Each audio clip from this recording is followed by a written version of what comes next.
délai un autre premier ministre ak président aussi du mën a dissoudre assemblée nationale lu dul benn yoon si mandaam benn yoon la ko ci mandat assemblée bi c'est-à-dire si 5 ans yi ñaar yoon rek la koy mën a benn yoon la koy mën a benn yoon la ko mën du mën a ñaar am na tam leneen mais ñoom dinañ mën def censure une fois par session ordinaire motion de censure léegi ñaar yoon rek lay mën a am si par an ñoom mën nañ am nañ 2 fois par an donc 10 fois am na lu ñu bàyyi am na lu ñu nangul président c'est-à-dire lu ñu bàyyi nga ne c'est-à-dire motion de censure mënoon na am session unique mënoon na am benn yoon session extraordinaire mënoon nañ saa yu jàllee ñu indi beneen saa yu session extraordinaire saa yu benn jàllee ñu indi beneen léegi def nañ ko ñaar si at mi benn session unique benn session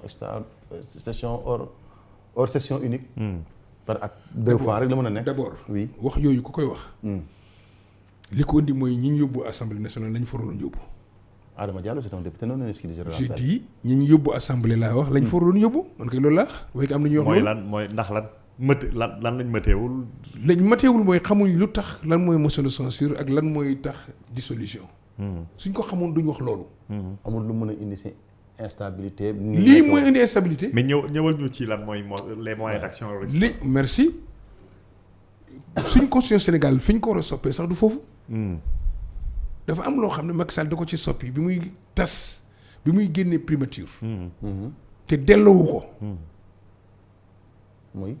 mooy capacité wu président de dissoudre l'Assemblée nationale à chaque fois que Assemblée nationale voté motion de censure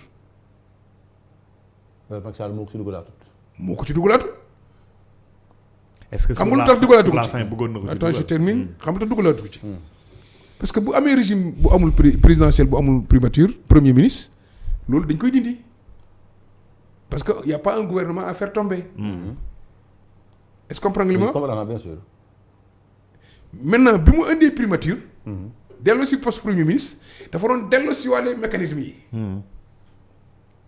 à chaque fois qui n'ont rien à voir qui n'ont rien à voir ak li Abdoulaye Wade def Abdoulaye dafa def ne assemblée kenn mënu ko mun dissoudre dans les 2 premières années de législature mais ça c'est le principe muy la dissolution d'office que le président décide de son propre pouvoir discrétionnaire de dissoudre l'assemblée par contre su ñu amee régime parlementaire semi-parlementaire boo xam ne dañuy am primature mu premier ministre nekk responsable devant l'Assemblée nationale le gouvernement je veux dire dañu war a bàyyi à l'Assemblée nationale la possibilité de faire tomber le gouvernement dañu war a bàyyi le président de la République à dissoudre le gouvernement l'Assemblée à chaque fois que l'Assemblée nationale dissout le gouvernement loolu lañuy mécanisme d'équilibre institutionnel day tax kii du nangu censuré song yi censuré doo ko def boo koy def daal wóolu nga sa bopp ne yaa ngi engagé boo demaatee élection da ngay gagné xëy na boo demaatee élection mën ngaa gagné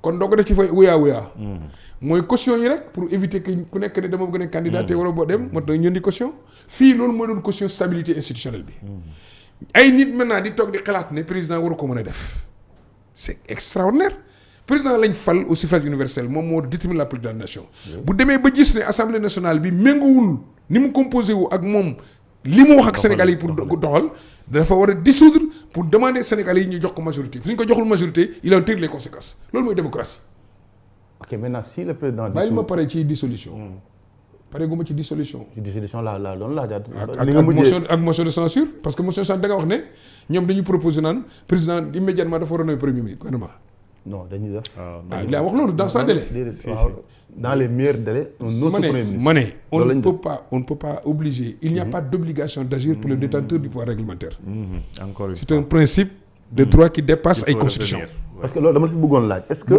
dina constitution dina méngoog yoon ñu ne forcément ce président day choisir un autre premier ministre mais déggoo li ma la wax le président de la république choisit qui il veut waaw moom tax ma lay laaj loolu. waaw moom c'est là yi tontu ni yaa coupé rek. déggoo ma ne la il n'y a pas d'obligation pour le détenteur du pouvoir réglementaire sur le temps. C'est le principe général de droit. qui est au-dessus de la constitution. président de la république bu fekkee dañuy wax ne moom moo war a mën a nommer. kañ lay nommer kenn du ko wax. ku muy nommer kenn du ko wax. dans tous les pays du monde où il y a une démocratie pareille. le président le gouvernement tombe le président peut remettre le même gouvernement. autant de fois qu'il le veut. mais dans le cas ni constitution bi demee bu assemblée daanelee gouvernement président tabaat ko dañ koy daaneelaat. mu tabaat ko. mais ça va créer. non xam nga pour ñu daaneelaat kañ lañ koy def. il faut session bi jàll. merci bu ñu jógee session normale bu ñu ko daanelee mu tabaat ko. loolu du seen phrase boobu un autre premier ministre. déggoo li ma la wax moo tax ma ne la munuñ loolu. munuñu ñoom peut revenir. munuñu ku ko neex lay nommer. pouvoir discrétionnaire de nomination du président de la République. xanaa dañu changé article 46 de la constitution article 46 47 yooyu xam nomination yi dañu koy changé. le président nomme aux ñoom emplois dañu civils bëgg a jaxasee constitution bi ba nga xam ne du kenn xamuñu dëgg la jànguñu. bon mais loolu nag il faut rappeler que du waa Pastef quand même Adama Diallo dama ne attention bu mu wax loo parce que non li ngay wax du waa Pastef ko def. boo nee ñoom Fallou bu mu wax loo Fallou j'étais au cœur du système politique j'étais au cœur du régime. non waxal il faut nga xaaral ma wax la pour nga comprendre. oui. Les pires lois sont toujours portées par les non-inscrits. Ah oui. maa la ko wax amendement boo fi gis wala benn loi façon yooyu ñi nekk ci majorité bi dañ koy pousse koo xam ne dañuy wax ak moom en général. dama la koy wax rek. waaw parce que dama gis El Malick bi ñuy def conférence de presse loolu la ñu ko wax mu ne amendement yi ëpp coow ci affaire motion de censure yooyu. Pastef député non inscrit la. après c'est la dem wuti amendement bi gis ne c'est Adama Diallo qui l'a mais fait. député non inscrit lan mooy yoonam ci dama la expliquer rek pour man. yow tu es non inscrit. oui déjà le fait d'être non inscrit rek moo équivoque man dama la wax loolu rek entre nous quoi. waaw parce que quand même le refus d'un choix est un choix. ay ñaar bu ñu wuuroo nga bañ ne du ma ci faral kenn am na foo far da nga ko ñemewul wax. te ñàkk far si ku faible kii. Modou Lo. oui buy bëree ak yaawu jaal nga ne man ku daan baax na am na koo faral da nga ko bëggut a wax. Serigne Cheikh dafa daan suñ ne ko diw neutre la mu ne contre kii Serigne Cheikh de moom moo wax loolu. ñàkk suñ ko nee diw neutre la mu ne contre kii loolu la wax contre kii. parce que ki nga xam ne boo ko faralul day wàññi dooleem ak ki nga xam ne boo ko faralul du ko wàññi dara. mais nag non aligné tamit mën na nekk. parce que ngeen bañ a bokk ay sensibilités politiques dans la diplomatie Sénégal presque non aligné la nekk ah. non wala attends on est en politique. waaw la preuve lu mu jural opposition bi assemblée nationale dem nañu bëgg a attaquer une loi. ñu ne amuñu quorum bi. oui parce que ñi amoon doole d'accorduñ. dañ bàyyi. mais ñi amoon doole am na ñuy wax ne lu tax ñoom ñuy nangu am nañu ko ci wax. ñi nga xam ne bi ñu bëgg a former seen groupe parlementaire pour am beaucoup de vice-présidents et beaucoup de secrétaires élus ñu bañ. tey ñu ñëw bëgg soxla leen pour ñu dugg ci affaire boobu. oui ça c'est tactique. or bu ñu àndoon danañ am plus de vice-présidents danañ am ay secrétaires élus danañ am deuxième questeur dana am doole ci assemblée. danañ am yeneen commission. mais ñu ñëw beru. erreur tactique de l'opposition. te beru boobu dañoo contrôle ñi fi nekkoon démb. moo tax ànd ñoom groupe parlementaire te ñemewuñu dem assumer ànd ak ñeneen. man loolu rek laa ci gis. ku mel ne Abdou Karim Sall par exemple dafa demal boppam listam nekk député. oui mais moom peut-être affaire dellu na këram. dama dem dellu si groupe. dellu na këram moom kooku ça peut se comprendre dellu na këram moom ñoo bokk kii politique. orientation option. kenn laa xam ne bu ne ma man dama bëgguma bokk ci groupe parlementaire man nangul ko loolu parce que moom nangul wéet ba ragalul wéetaay. mais Thierno sax. waaw te wóor na ma ne du wax ak gaañ yi. mais non xel xalaatu moom xalaatu kenn xel xalaatu. assemblée nag boo fa demoon. ba laaj député yi. wala nga woon fëggoon tey Malick Ndiaye ne ko na la wax. da nga xam lu yéem ba doo am na ñu ba da leen di xeeb. parce que en fait texte bi amendement boobu ban intérêt la si Adama Diallo en tant que ku ñu mën a jàppe opposant ba pare nekk non inscrit amendement bi ban intérêt la si am politiquement. oui c'est lu question la quand même. xam nga boo posé question bi. oui boo amul réponse rek day am problème. député bu nekk war naa expliquer lu tax mu def loolu. na ko expliquer mais man comme xamul lu tax mu motivation bi.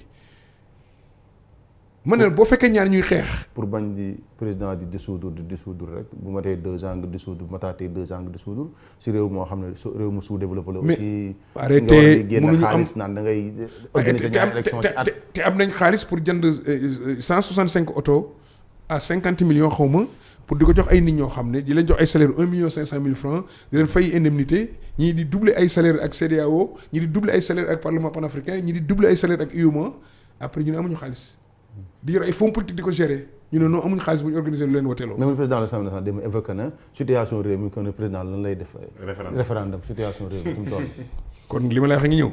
kon président bu référendumul mun na lay ne xaalis amul. day boole yoon ak opportunité. yoon li mu ko may.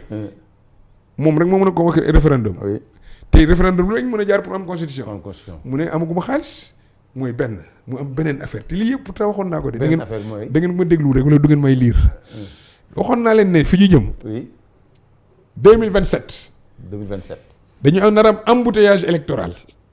mooy vidéo bi ñu génnee fan yi wala du ci foofu. xaw ma peut-être je sais plus non non non ah non non non bi dafa waxoon bu ngeen falee ñii jox leen majorité lii la ñuy def. loolu maa ngi ko waxoon novembre 2022. après damaa wax ne leen. embouteillage électoral lañ jëm 2027. embouteillage électoral mooy lan. élection locale. 2027 la waaw. pourtant dañu wax dañu war a modifier code électoral bi de waa Pastef lu ñu ci wax. Abass Fall gis naa ko mu bind tey. ne woon nañ leen si carte waaye bu fekkee waxee dàq élection moom. non waxuñu loolu man waxuma dàq élection je parle code électoral bi ñu wax dañ koy modifier. l'acte de décentralisation acte 4 la ñu war a dem. merci. mooy benn. oui et loolu dafa bokk ci li ñuy tuddee détermination de la politique de la nation. président moo ko moom. mu des dissolution en décembre. war a voter dans les 60 jours ou moins 90 jours au plus. oui donc en 2027 encore. en 2024. war a voter référendum pour les textes yi ma doon mettre en application parce que référendum ak code électoral ñoo jiite voter. normalement oui.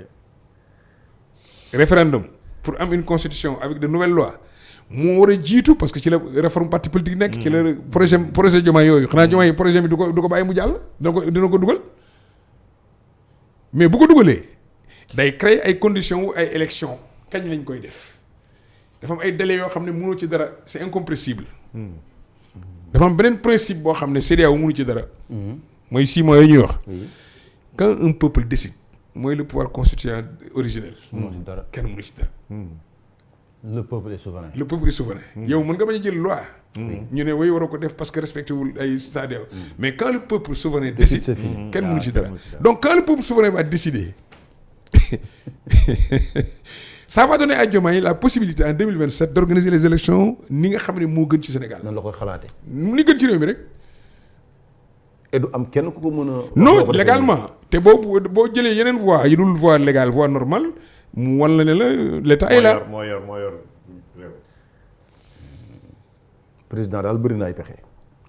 constitutionnel. bëri na ay pexe constitutionnel. pour jàkkaarloo. ak qui que ce soit président état kenn du ko songu rawatina président de la République bu xam. élection présidentielle rek daal nga mën a jàmmaarloo. te plus on avance. oui plus muy gën a am ñu koy gën a leeralal. loolu dama ko wax léegi. muy gën a au début di gën a comprendre. au début peut-être qu'il était un peu tu vois isolé ak yooyu. mais plus yenn inimitié yi di juddu. plus ay nit di am lu ñuy reprocher ses adversaires politiques. plus nga gis ay nit taxaw sax jàppale ko. spontanément. c'est des perspectives qu'il faut pas isoler. waaw coow li ngay déggee waa APR ñu naan nangam wala ab PS. oui c'est parce que en leur sein il y a des débats qui se posent comme ça. jàppale Diomaye si politique. pour le pays. ah mais. ah loolu mooy transhumé daal dem tax. déedéet pourquoi vous l'appelez transhumance. noonu lañ ko yàgg a tuddee Sénégal na ko dëgg yàlla président. déet xanaa kon ñi doon. jóge si opposition bi dem si pouvoir moom. non transhumance lañ ko tuddee. non s'il te plaît à l'époque am na ñu nekkoon ci à l'époque opposition. oui. am na ñu nekkoon temps yi Macky Sall nekkee à l'époque. oui am na ñoo xam ne dañ contrôle Macky Sall. àndoon ak Macky Sall gagné. nekk ci opposition ñooñu ay la nañu. Diomaye opposition la wala pouvoir la. Diomaye pouvoir la bokk. Sonko opposition la wala pouvoir la. Sonko opposition la bokk.